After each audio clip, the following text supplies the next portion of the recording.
Hallo und herzlich willkommen da bei mir auf meinem Kanal. Heute mit einem Unboxing und zwar von dem da. Genau. Socken, das sind ganz spezielle Socken mit Merino-Wolle und Silberionen. Sind Trekking Light Socken. Voll geiles Zeug. Moment schnell. Ja. Ja, die Socken halt. Oh. Okay. Oh shit. Fuck. Ja, super. Ja, okay, kein Problem. Ja, da bin ich wieder. Entschuldigung für den kleinen Unterbruch. Ich habe gerade erfahren, dass ich gar nicht die Socken da soll, anpacken, sondern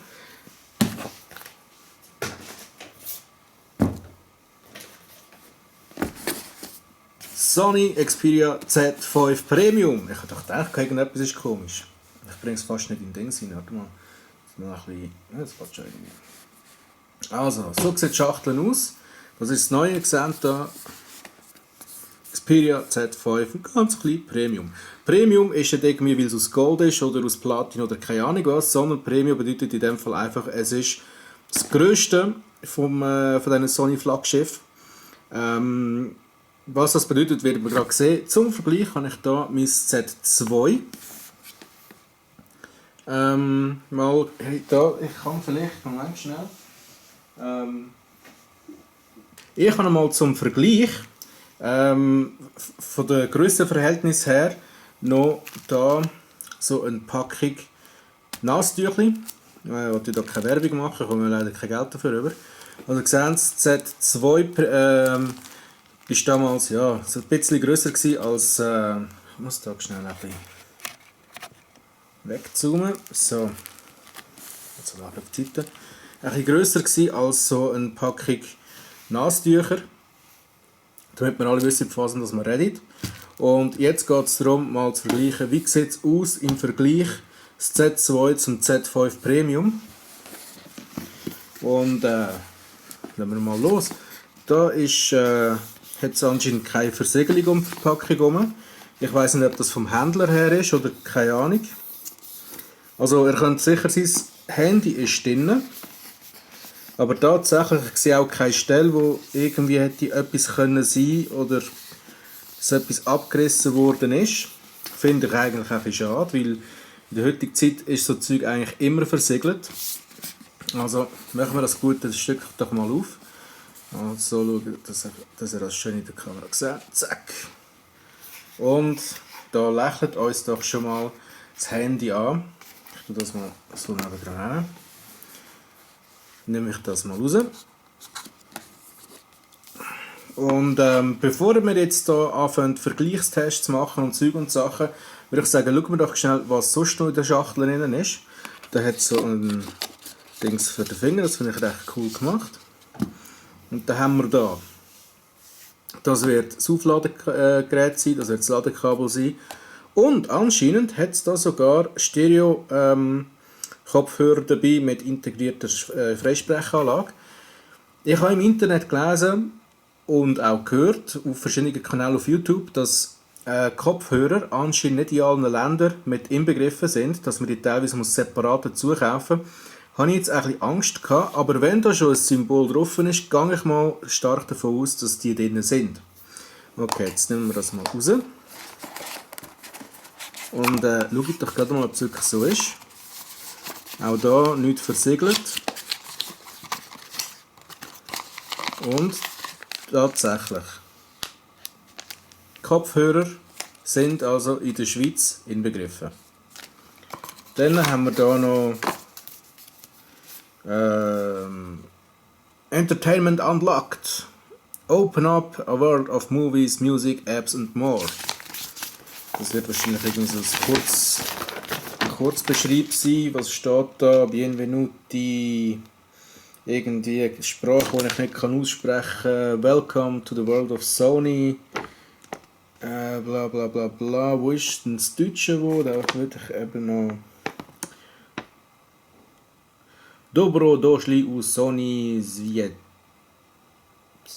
Keine Ahnung. Keine Ahnung, ob ich es richtig ausgesprochen habe. Ich weiß nicht, was das für eine Sprache ist. Da schau jetzt, rufen Sie die Xperia Lounge auf, indem Sie im App-Drawer auf das entsprechende Symbol klicken. Ja, also das ist irgendwie etwas, eine Beschreibung für irgendeine App wahrscheinlich, die dann auf dem Handy wird sein. Das schmeißen wir einfach mal weg. Das habe ich eigentlich gesucht. Kurzanleitung, siehe da. Was sagt das, die Kurzanleitung?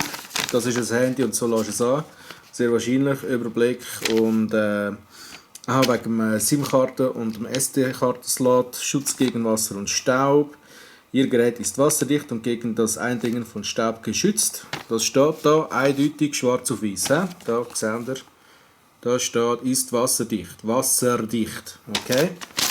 Also, wenn da irgendwelche Wasserschäden sind, wollte ich nicht hören, von wegen, das übernimmt Garantie nicht. So, weg mit dem Zeug. Was haben wir denn da noch? Wir haben da das Ladegerät. Leider ist das nicht. Das Handy unterstützt das Fast Charging System oder keine Ahnung, wie man dem sagen soll. Habe ich jetzt in der Schweiz auch noch nie gesehen oder gehört davon, dass es angeboten wird. Das hier ist das ganz normale Ladekabel, da ist ein USB-Port, das ist der Full Size. Und das Ladekabel, das muss schon da rein, das wird wahrscheinlich da rein sein. Das ist ja nicht nur ein Ladekabel, sondern, schau mal, der hat da sogar eine Schlaufe gemacht zum. Okay, weißt du was? Das machen wir einfach schnell so. Ja, was ist denn das für ein Kunststoff? Das ist ja unglaublich. So. Das kommt weg. Gut. Da haben wir ein USB-Kabel, natürlich als Ladekabel. Da ist die Seite, die da reinkommt, die grosse Seite halt, oder? Wahrscheinlich umkehren und dann geht es, genau. Geht ein bisschen, ich merke gerade, das geht recht streng. Gut, ist wahrscheinlich auch nicht gedacht, dass man es immer wieder rein und raus tut, aber es geht doch recht streng rein. Aber dann sitzt es schön fest und satt, also das ist in Ordnung so. Ich habe schon Ladegeräte und Ladekabel gehabt. Ich wollte jetzt da keine Marke nennen, Samsung, wo einfach eine Katastrophe waren. Einfach eine riesige Katastrophe, wo das Ladegerät selber schon fast auseinandergefallen war. Da muss ich sagen, klar, es ist alles aus Kunststoff, aber es ist gut verarbeitet, es hat keine scharfe Kante dran, das ist tipptopp. Das USB-Gerät, ich denke, da kann Sony nicht viel falsch machen, die wird wahrscheinlich einfach irgendeinen Brand gemacht haben. Jawohl, genau, da ist der Schriftzug Sony zu erkennen. Und sonst wird das einfach ein handelsübliches Ladekabel sein, das die auch irgendwo einkaufen. Also da kann Sony nicht viel falsch machen dran. So, was haben wir alles da drin gehabt? Wir haben ein Handy. Check. Stereo-Kopfhörer mit Freisprechanlage. Check. Ladegerät mit USB-Kabel, wo man auch für am PC nachher kann später verwenden. Check. Was mich jetzt aber noch mehr interessiert, ist folgendes. Wie gut geht das Handy dran hin? Das Zeichen ist meistens oben. Also für alle die ab und zu schon Mühe haben mit USB-Kabel, ich kenne da einige Leute, wo das so ist. Das Zeichen da ist immer oben. Das heisst, die Seite ist oben, da ist angeschrieben, oh sorry, ich bin da außerhalb von der Kamera gewesen, da ist es angeschrieben mit Sony, also oben dran, rein mit dem Zeug. Zack, hebt und ist fast solid. Okay. Ich muss sagen, jetzt so vom ersten Eindruck her, wenn ich das Handy in der Hand halte, es fühlt sich recht gut an und also mich dunkt jetzt momentan ist die Verarbeitung recht gelungen. Wenn ich es jetzt vergleiche mit dem Z2, da kann ich weg und das kann auch weg da. Wenn ich es vergleiche mit dem Z2, es ist ähnlich verarbeitet und die Xperia-Linie bis jetzt hat immer, außer der Rand, hier, der Metallrand oder Aluminiumrand, ist immer erhaben gewesen. Dass wenn man das Handy so irgendwo hinlegt, dass die Oberfläche nicht verkratzt wird. Und ihr seht, also das Handy ist jetzt 2-jährig oder sogar 2,5-jährig. Es hat keinen einzigen Kratzer drauf. Es sieht auch sonst noch schön aus. Klar, es ist dreckig und man sieht schon ein paar Spuren und es ist halt sehr anfällig auf Fingerabdrücke. Ich habe jetzt natürlich gerade die Hände gewaschen vorhin, aber normalerweise ist es eine Katastrophe zum Anschauen, weil da ist alles voll mit Fingerabdrücken. Die Rückseite hatte ich beim letzten Weiss. Da war schön angeschrieben mit Sony, da ist der NFC-Detektor, da ist die LED-Lampe, Kamera und da unten noch Schriftzug Xperia. Auch sehr solid verarbeitet. Wenn wir jetzt hier den Bandtest machen, erkennen Sie vom iPhone her. Also, man sieht, es beugt sich ganz leicht, wenn ich es loslasse, geht es wieder zurück. Und ich drücke wirklich sehr fest. Also es ist nicht so, dass ich einfach ein kleines bisschen drücke. Also man sieht, die Klappe ist schon fast aufgegangen. Und das bringt mich zu einem Punkt, wieso dass ich mich für das Z5 entschieden habe. Ganz einfach. Wir haben hier auf dieser Seite beim Z2 die Klappe gehabt, wo der USB-Port drin ist und keine Ahnung, was ist das? Das ist, glaube ich, die SIM-Karte, bin mir aber nicht ganz sicher. Und das Problem war, um die Klappe herum, ich muss das schon umdrehen, dann sieht man es auch, um die Klappe herum hat es einen O-Ring. Also so einen Dichtungsring. Man sieht es schlecht, aber er ist da. Das ist da das Ringli, das sich sogar bewegen. Also ihr seht, ich habe ihn jetzt leicht weggezogen. Er geht zwar wieder zurück, aber ist das Teil mal einmal beschädigt, also jetzt Vorführeffekt natürlich, das ist gerade wieder reingeschnappt, aber ich habe wirklich schon Minuten damit verbracht. Jetzt schliessen wir richtig ab, dann muss man es wieder rausnehmen, man muss es wieder probieren und es steht einfach immer ab, oder es geht nicht richtig rein. Und darum habe ich mir so gedacht, wenn ich ja das Handy sowieso jeden Tag muss laden muss, jetzt ist es drin, möchte ich eine andere Lösung haben. Und ich bin wirklich schon am Überlegen gewesen, ob ich auf eine andere Marke wechseln soll, wirklich nur wegen dem. Das war einfach nur eine Katastrophe gewesen. 2 Jahre lang habe ich mich darüber aufgeregt und darum bin ich jetzt sehr froh, dass beim Z5 die Schnittstelle, die USB-Schnittstelle aussen liegt. Ich weiss nicht, wie die sie gegen Wasser abdichtet haben, das ist keine Ahnung, aber es soll anscheinend wasserfest sein und es ist aussen. Das heisst, es macht das Laden viel, viel einfacher. Dann kommen wir zu einem weiteren Punkt. Ich habe mich ja für das Z5 entschieden und jetzt kommen wir zu einem Hauptpunkt von dem Handy, weil ich sehr viele YouTube-Videos über das Handy schaue. Das heisst, ich habe es meistens so in der Hand. Schriftzug links, Ein- und Ausschalter oben. Das heisst, der USB-Port ist dann unten gelegen.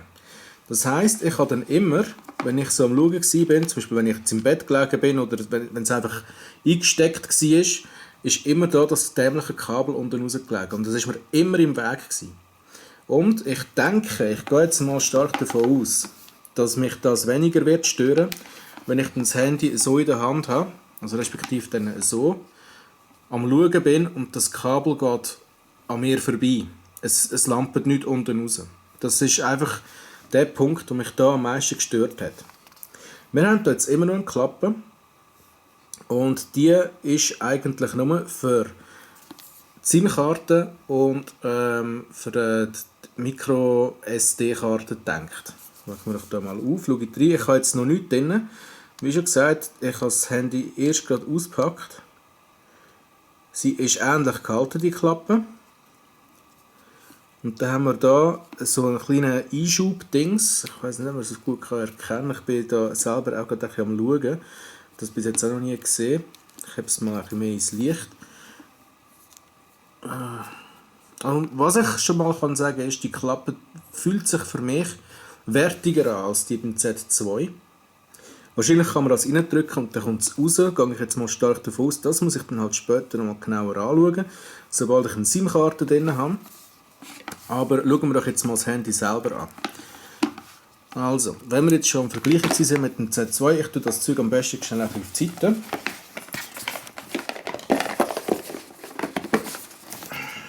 So. Also, vergleichen wir es mal mit dem Z2.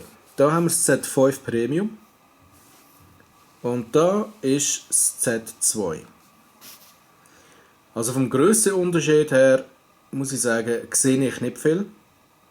Sie sind praktisch gleich groß, aber das Z2 hat einen 5.1 2 Zoll Bildschirm gehabt. Und da hat jetzt einen 5.5 Zoll Bildschirm. Also von der Größe her also fast nicht erkennbar. Es ist leicht länger und ganz wenig breiter. Aber selbst wenn ich es übereinander lege, es fällt praktisch nicht auf. Okay. Gut, das haben wir erledigt. Jetzt haben wir da natürlich noch die Schutzfolie. Die kann mal weg da, weg mit dem Zeug. Und da auch. Und jetzt sehen wir eine weitere Eigenschaft vom Z5 Premium. Und zwar, es ist die spiegelnde Fläche. Muss ich ganz ehrlich sagen, ich weiß es noch nicht, ob mir das gefällt oder nicht gefällt. Es ist halt, und man muss schauen, wie es rauskommt. Wenn man es vergleicht mit dem Z2, da sind die Farben matt gewesen. Es hat nichts gespiegelt. Ihr seht auch, wenn ich es voll ins Licht habe, gut, jetzt sieht man das Fenster ganz leicht, wo die Starren noch so halb unten sind. Und wenn ich jetzt das da aber so ins Licht habe, dann sieht man, es spiegelt. Es spiegelt einfach. Es ist ein Spiegel. Da sehen wir mich. Hallo, das bin ich. Ja, man sieht es schlecht, aber man sieht es. Aber so von der Haptik her muss ich sagen, es liegt wirklich gut in der Hand. Also wenn man sich das halt gewöhnt ist mit dem Xperia, wo halt sehr kantig ist. Es ist extremstens kantig, es ist nichts rund da dran, es hat Kanten überall, aber die sind alle gut verarbeitet, man schneidet sich nicht, man kann sich wirklich nicht verletzen mit dem Teil. Und wenn wir es gerade von Verletzungen haben, auf den Kopf schlagen würde ich mit dem niemand, weil es ist so etwas von Solid verbaut. Das Z2 hat, glaube ich, 142 Gramm gehabt, während das Z5 190 Gramm hat es irgendetwas. Ich bin mir jetzt da bei den Specs nicht ganz sicher und ich will gar nicht wirklich auf die Specs eingehen. Für das gibt es im Internet genug Seiten, wo man anschauen kann, was da innen alles verbaut ist. Was aber noch ein riesiger Unterschied ist vom Z5 zum Z2, natürlich nicht nur, dass da im Grunde genommen 3 Generationen dazwischen liegen, also 3, sondern der Bildschirm. Und der Bildschirm hat sich vom Z5 aufs Z4, respektive Z3 Plus, gewaltig geändert, also vor allem bei der Premium-Variante, weil da haben wir einen vollwertigen 4K Bildschirm drinnen verbaut. Man muss aber da anmerken, dass nicht alles auf 4K angezeigt wird, sondern sehr viel wird auf einfach HD, Full HD, aber skaliert. 4K kann man halt schauen, wenn man Film hat, wenn man Fotos hat, die 4K-fähig sind, dann funktioniert das und sonst nicht. Okay, jetzt mache ich hier einen kleinen Schnitt, tue da mal schnell eine SIM-Karte rein und dann sehen wir uns gerade wieder, wenn wir das gute Baby da zum Laufen bringen. Bis nachher, ciao ciao! Hallo und herzlich willkommen hier bei mir auf meinem Kanal. Ich bin der Trollenkönig und wir sind da mit dem Sony Xperia Z5 Premium. Ja, wir haben das kleine Unboxing schon gemacht und jetzt kommt einfach noch das Fazit. Das Fazit von dem Ganzen ist, es ist ein sehr schön gebautes Handy, ein sehr hochwertig sich anfühlendes Handy und es gefällt mir, das Handy. Ich zeige dann wieder den Fernseher, der am Laufen ist und Zeug und Sachen. Also es ist sehr schön gemacht. Es ist halt ein verdammter Spiegel. Das kann man nicht ändern. Da sieht man noch meine Playstation und so, die schon am Verstauben ist. Seht ihr das? Ja. Playstation 4 steht nebendran, die ist blitzeblank. Ja, kommen wir zurück zu dem Gerät. Sony Xperia Z5 Premium. Ja, was kann ich dazu sagen? Ich finde es genial gemacht. Es ist ein sehr schönes Handy. Es ist eigentlich schwierig jetzt gerade für mich. Ich schaue das gerade durch den Bildschirm von meiner Kamera an. Es läuft alles flüssig. Es läuft intuitiv. Die Sachen sind dort, wo man sie vermutet. Was noch ist, ja, ich vermisse es eigentlich nicht, ich habe es nie gebraucht. Aber beim Z2, ich weiß nicht, ab welcher Stufe dass es weggenommen worden ist, hat man dann da bei den Apps noch so eine Liste gehabt mit eigene Sortierung, alphabetisch, meist verwendet, installiert, Play Store, what's new, bla bla bla, sowieso und überhaupt und deinstallieren. Das hat es da nicht, also ich kann einfach nach rechts gehen, respektive links über scrollen, also weißt du, so das links aus dem Bild raus machen, also heisst rechts übergehen. Ich verwirre mich jetzt gerade selber und euch wahrscheinlich auch. Und that's it, also ja, that's it. Aber ich finde es nicht schlimm. Da können wir eigentlich noch schnell. So, jetzt haben wir noch die Bildschirme, wo etwas drin ist. Obwohl ich wüsste jetzt, da habe ich doch schon mal gelöscht. Also ich muss sagen, auch Android, die ganze, das Ganze, wie es kommt, es ist einfach eine gute Oberfläche für mich. Mir passt sie absolut. Das ist Geschmackssache. Das darf man ja auch nicht vergessen. Also, klar, all die anderen haben auch eine Daseinsberechtigung. Ich wollte nicht sagen, dass Android das Beste ist, aber für mich, mehr, also nicht der, sondern mehr, passt es am besten. Es ist einfach für mich am intuitivsten. Ich habe meine Eltern haben Apple-Geräte und jedes Mal, wenn irgendetwas ist, ich habe keine Ahnung, wo ich dort in die Einstellung reingegangen. Ich brauche nur schon eine halbe Stunde, um irgendeinen Punkt zu finden. Da Einstellungen, gehst da, zack, und dann bestehen und dann hast du alles schön übersichtlich. Datum, Uhrzeit, Eingabehilfen, die ich dann unbedingt noch anpassen muss. Weil das stimmt irgendetwas nicht. Ich habe vorher probiert, etwas zu schreiben. Und es hat irgendetwas gemacht, aber nicht da, was ich wollte. Und vor allem, da kann ich vielleicht schnell zeigen. Da muss ich schnell. Moment, schnell. Ja.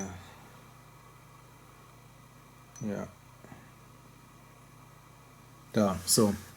Ich musste schauen, wo ich den Punkt finde, den ich gesucht habe. Wenn ich jetzt schreiben Hallo, dann schreibt er mir auch Hallo. Aber wenn ich jetzt zum Beispiel schreiben zum... Der hat es jetzt auch genommen. Der hat es jetzt auch genommen, aus was für Gründen auch immer. Also vorher, ich habe 2, 3 Wörter, die ich wollte schreiben, wo es dann nachher einfach nicht angenommen hat, sondern einfach dann da oben überschrieben hat, aus was für Gründen auch immer. Hat es dann einfach irgendetwas hineingeschrieben, was das da ist, weiß ich auch nicht. Aber möchten Sie die Tastatur personalisieren? Ich habe keine Ahnung, das lasse ich mal auf der Seite.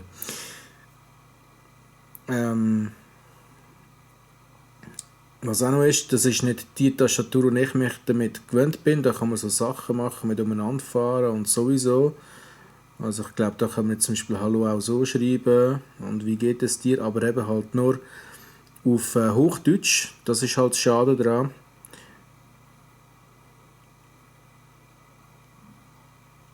Also, ja.